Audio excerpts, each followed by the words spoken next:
Tout le monde est familiarisé avec la représentation d'un espace à 3 dimensions sur une feuille, sur un dessin. Depuis la Renaissance, on s'est dessiné en perspective. Vous savez très bien que les droites qui sont ou les directions qui sont parallèles en la réalité ne le sont pas sur le dessin. Il suffit de le vérifier ici. Voilà, par exemple, si je trace la direction du tuyau suspendu là et du bord du quai, qui devraient normalement être dans la réalité parallèles, ne le sont pas sur le dessin. Et d'ailleurs, elles se recoupent ici en un point qui n'est pas anodin. Si je trace la direction du quai passe par le même point. La même chose avec les néons ici. Les néons passent, ou devraient passer, si le dessin était bien fait, devraient passer par le même point. Donc c'est ça qui donne l'effet de perspective, c'est donc l'effet d'éloignement. C'est comme ça qu'on peut voir que effectivement les points ici s'éloignent. Par contre, toutes les parallèles ne se recoupent pas. Si je prends ici les parallèles du bord de l'affichage, ils ne se recoupent pas. C'est comme ça d'ailleurs que je peux voir que le personnage ici est plus près que le deuxième personnage. Si je trace à l'horizontale, là, et le personnage qui ici est évidemment après, entre les deux, je vois bien qu'il y a une distance. Donc on est familiarisé avec ce type de représentation, c'est ça qui nous donne l'effet de perspective, c'est avec ça que l'on peut se repérer si on est devant, derrière, à gauche ou à droite.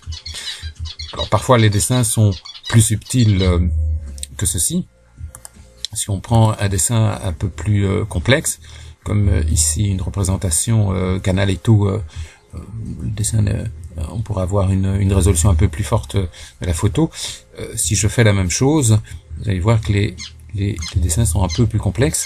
Donc si je prends le sommet du bâtiment ici, avec le premier étage, comme d'habitude, les deux droites se coupent ici. Mais si je prends ici le sommet de l'autre bâtiment et le premier étage, les deux droites ne se coupent pas au même endroit, se coupent ici. Alors on va vérifier ça.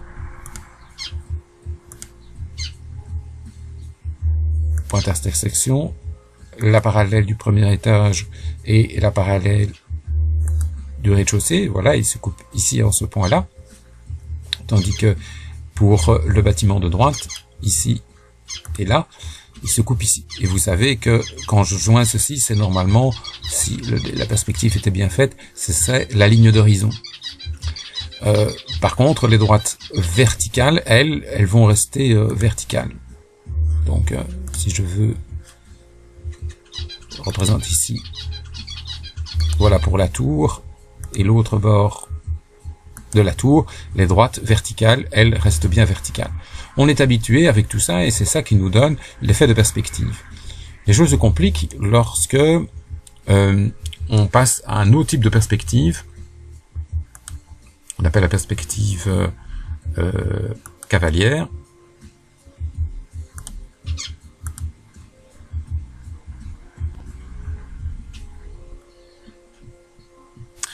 Alors voilà, ceci c'est la représentation d'un cube. Alors, cette fois-ci, donc ceci c'est un cube. Qu'est-ce qu'il faut remarquer? Que les grandeurs, que les arêtes ne sont pas en vraie grandeur. Cette arête-ci est plus petite que cette arête-là sur le dessin, mais nous savons que, comme c'est la représentation d'un cube, que EF, l'arête EF a même longueur que l'arête AE. Simplement, elle est plus petite. C'est un effet de perspective. Ici, on voit bien qu'elle est plus petite, c'est ça qui nous permet de dire que F est plus éloigné. Et on a bien la sensation que l'arête AE est devant l'arête BF. L'inconvénient dans ce type de représentation, c'est que les droites qui sont normalement parallèles, la droite EF et la droite AB, ne sont pas dessinées parallèles sur le dessin. Elles sont parallèles dans la réalité, mais elles ne sont pas parallèles sur le dessin.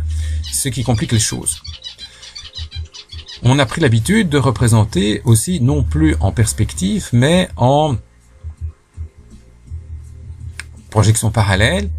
Vous allez voir que, voilà, ça c'est la projection parallèle. Cette fois-ci, l'arête EF est bien parallèle à la AB, mais c'est une erreur d'une certaine manière. Hein. Nous savons qu'elles sont parallèles dans la réalité et qu'elles ne peuvent être, et qu'elles ne sont pas parallèles sur le dessin. Ici, on a forcé pour que le dessin soit parallèle. Bon, c'est une perspective qu'on appelle la perspective cavalière, qui est plus facile à utiliser parce que les droites qui sont parallèles restent parallèles, mais c'est une tromperie d'une certaine manière, on a du mal à s'y retrouver. Et d'ailleurs, une fois qu'on a fait ça, on ne sait plus très bien si le point E qui se trouve là, il est devant ou derrière l'image alterne. Donc, bien souvent on utilise la perspective cavalière, mais c'est beaucoup plus difficile de s'y retrouver qu'avec une perspective habituelle, où là, on voit bien les droites qui sont parallèles. Nous allons travailler plus souvent avec la perspective habituelle parce qu'on s'y retrouve plus facilement, mais à tout ça, dans certains ouvrages, lorsqu'on ne dispose pas d'un logiciel à 3D, on utilise la perspective, la projection